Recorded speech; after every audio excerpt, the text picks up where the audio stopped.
What if I told you that one of the greatest poems in English literature faced censorship not only because of what it said, but also because of who it mocked? Hello, lovely learners. Welcome back to L&T. Today, we're diving into the story of how Lord Byron's Don Juan was published and what inspired it. In literary terms, publication and sources means when and how a text was released and which works influenced its creation. Byron started publishing his long poem Don Juan in 1819. It was published in installments. Byron released it in separate groups of cantos over several years.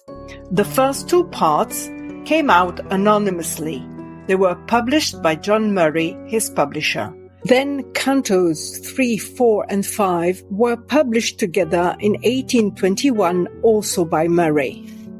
Even before it was fully released, the poem caused a big scandal. Why? Because it made fun of the way society acted and also mocked important people.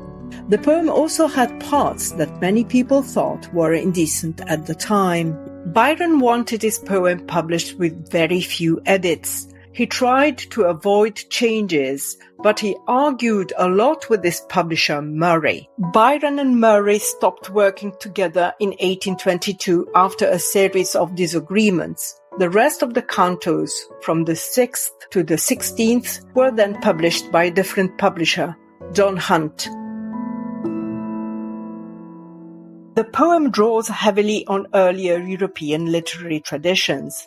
Most notably, it twists the Don Juan legend. In Byron's version, Don Juan is not the seducer. He is the one being seduced, naive, curious, and often at the mercy of powerful women and ridiculous situations. This ironic reversal is key to Byron's satire. The original Spanish Don Juan story tells of a handsome nobleman who tricks many women. After killing one woman's father, Don Juan mockingly invites the dead man's statue to dinner. Surprisingly, the statue comes alive, accepts the invitation, and drags Don Juan to hell as punishment. The Odyssey by Homer is another source for Don Juan.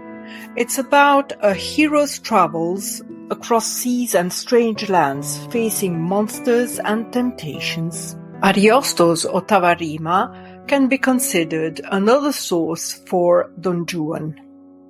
The Italian poet Ariosto wrote adventure stories mixing romance, magic, and humor in a verse form called Ottava Rima, which Byron borrowed for Don Juan. Byron's genius was in combining these traditions. He took the Don Juan character but flipped the story, making Juan innocent rather than wicked.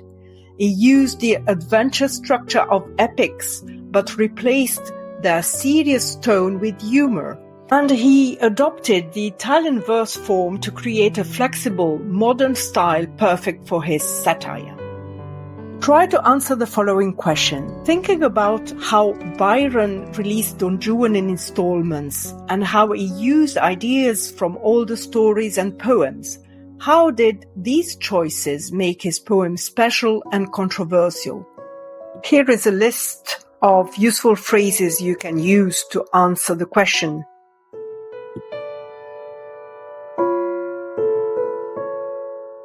Byron's Don Juan is more than a satire. It's a carefully constructed work that uses classical and contemporary sources to mock, mirror, and move beyond tradition. And its publication history just as rebellious as the poem itself. Our small channel needs your support, so make sure to like, comment, and subscribe. Thank you for watching. Next time we'll explore Don Juan's genre, L&T, where literature meets clarity. Stay lit.